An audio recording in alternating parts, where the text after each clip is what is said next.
Assalamualaikum warahmatullahi wabarakatuh. Selamat pagi anak-anakku semuanya. Saya berharap kalian semua dalam keadaan sehat dan baik-baik saja. Sebelum kita memulai pembelajaran hari ini, marilah kita awali dengan membaca basmalah. Bismillahirrahmanirrahim. Pada kesempatan hari ini, kita akan mempelajari tema 1, subtema 1, muatan SPDP, yaitu tentang gambar ilustrasi. Itu berasal dari bahasa Inggris illustration, yang artinya gambar, foto, ataupun lukisan.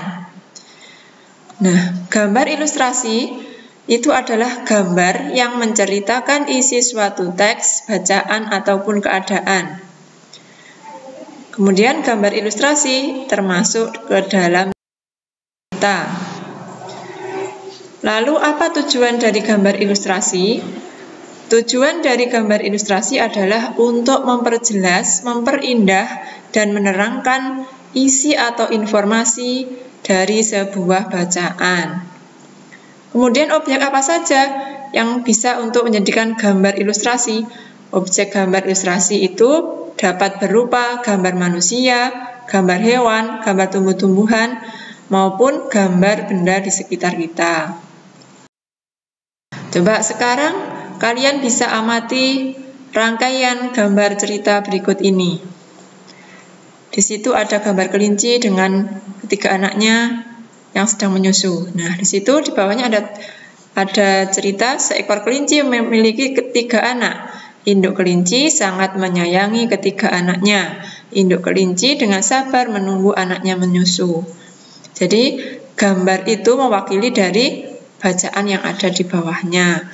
Kemudian berikutnya lagi, ketika anak kelinci merasa lapar, anak kelinci akan mencari makanan.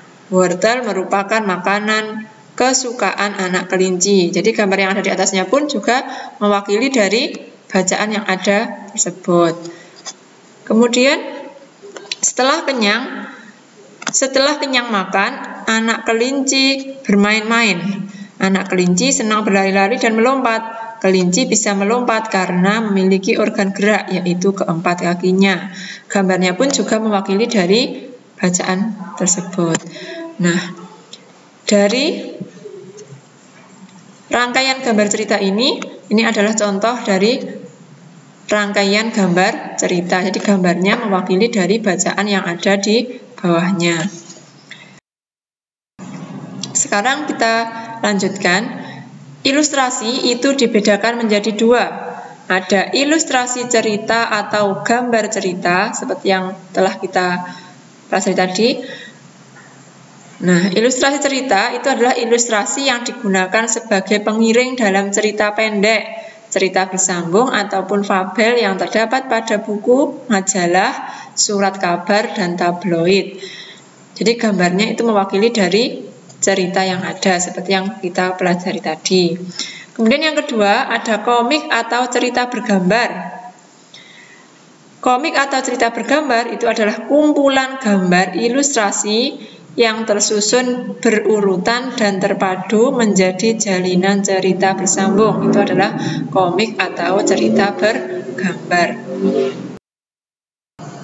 Kemudian corak ilustrasi cerita atau gambar cerita itu dibedakan menjadi 4. Ada yang pertama karikatur, kemudian kartun, ada juga gambar realis, kemudian ada juga gambar dekoratif. Apakah perbedaan antara kartun, karikatur, realis, dan dekoratif? Mari kita pelajari. Nah, kalau realis itu merupakan gambar yang dibuat seperti keadaan aslinya, baik bentuk, ukuran, dan tata letaknya. Jadi contohnya seperti ini. Ada gambar pemandangan, jadi seolah-olah gambar ini adalah dibuat seperti keadaan aslinya, baik bentuk, ukuran, dan tata letaknya. Itu adalah realis.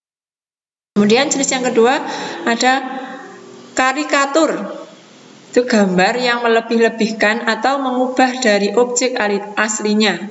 Gambar karikatur menyajikan objek dengan karakter lucu dan aneh. Terkadang karikatur ini adalah mengandung sindiran, seperti itu. Nah, jadi contohnya seperti ini.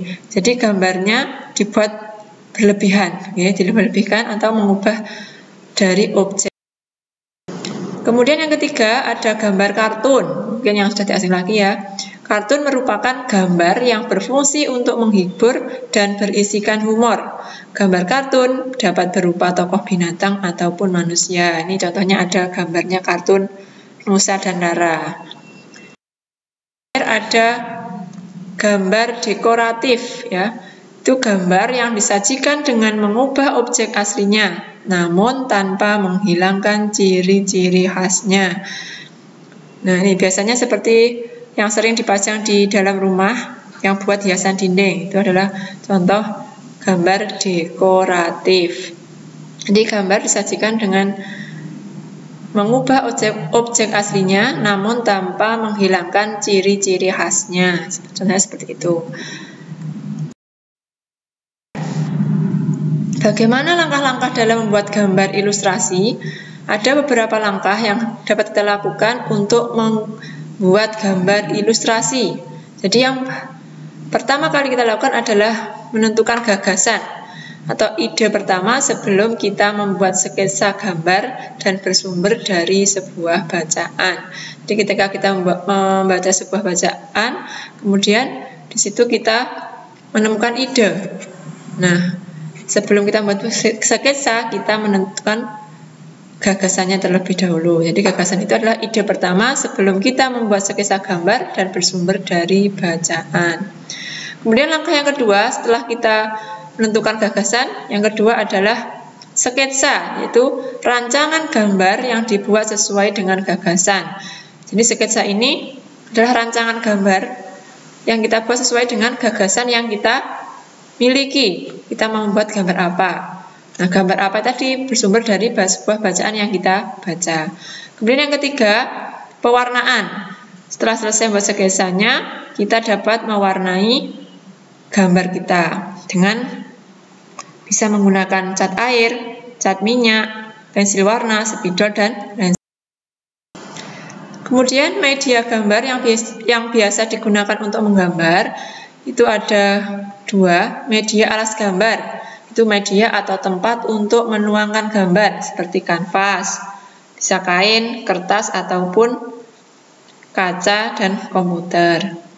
Kemudian kalau media pewarna itu bisa pensil warna, cat air. Nah, kalau cat air berarti pewarnanya terlebih dahulu dicampur dengan air sebelum digunakan. Ya, nah aku semuanya mungkin ini yang dapat saya sampaikan untuk pembelajaran hari ini. Ada kurang lebihnya Ustazah mohon maaf. Tetap semangat untuk selalu belajar. Kita akhiri pembelajaran hari ini dengan baca hamdalah alhamdulillahirabbil alamin. Wassalamualaikum warahmatullahi wabarakatuh.